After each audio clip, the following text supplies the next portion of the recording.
बंगलों से दिल्ली के लोक कल्याण मार्ग तक अफसरों की बैठकों का दौर जारी है। श्रीनगर और जम्मू के जहाजों से जम्मू कश्मीर के राजनेता दिल्ली पहुंच गए। घाटी में हाई अलर्ट के कारण नियंत्रण रेखा से श्रीनगर के चौराहों तक व्यापक बंदोबस्त जमा दिए गए हैं। सबके बीच पीएम नरेंद्र मोदी की सर्वदलीय बैठक के लिए प्रधानमंत्री आवास में तैयारियां पूरी हो गई हैं। आर्टिकल 370 को हटाए जाने के बाद पहली बार पीएम मोदी जम्मू कश्मीर की पार्टियों के साथ मीटिंग करने वाले हैं। सर्वदलीय बैठक का एजेंडा क्या है, इस पर सिर्फ कयास ही लगाए जा रहे हैं।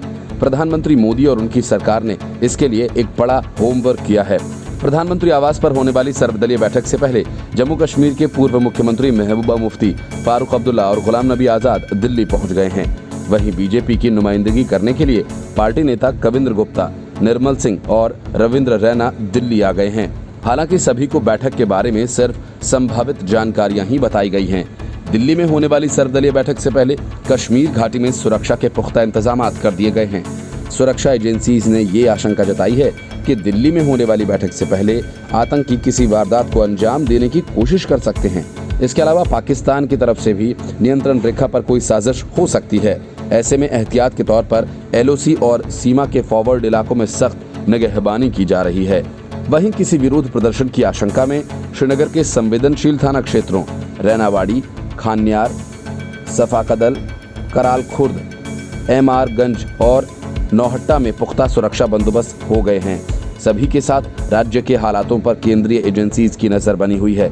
दिल्ली में पीएम नरेंद्र मोदी, गृह मंत्री अमित शाह, रक्षा मंत्री राजनाथ सिंह, उपराज्यपाल मनोज सिन्हा, राष्ट्रीय सुरक्षा सलाहकार अजीत डोभाल, गृह सचिव अजय भल्ला, पीएम के प्रधान सचिव पीके मिश्रा के साथ जम्मू कश्मीर के कुल 14 नेता सर्वदलीय बैठक में हिस्सा लेंगे।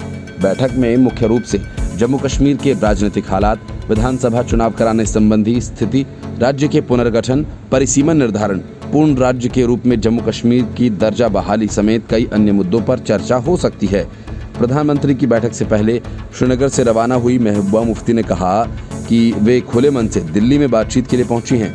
वहीं बीजेपी और कांग्रेस ने कहा कि वे राज्य के मुद्दों पर सर्वदलीय बैठक में अपनी बात रखेंगे।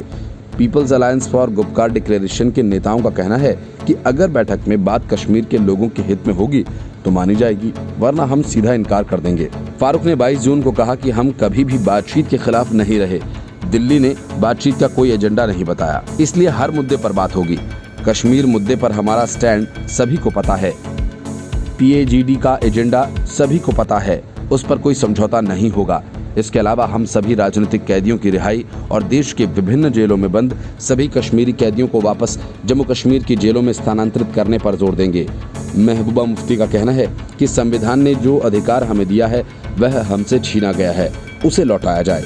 इसके अलावा भी जम्मू कश्मीर में एक मसला है, इसमें पाकिस्तान की भी एक भूमिका है। अगर सरकार दोहा में तालिबान से बातचीत कर सकती है तो फिर उसे यहाँ जम्मू कश्मीर में अलगाववादियों, आतंकी संगठनों और पाकिस्तान से बातचीत करने में हिचक क्यों है।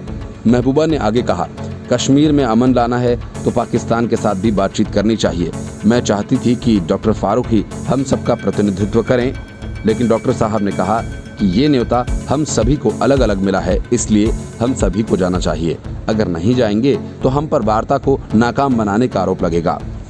Report, news of India.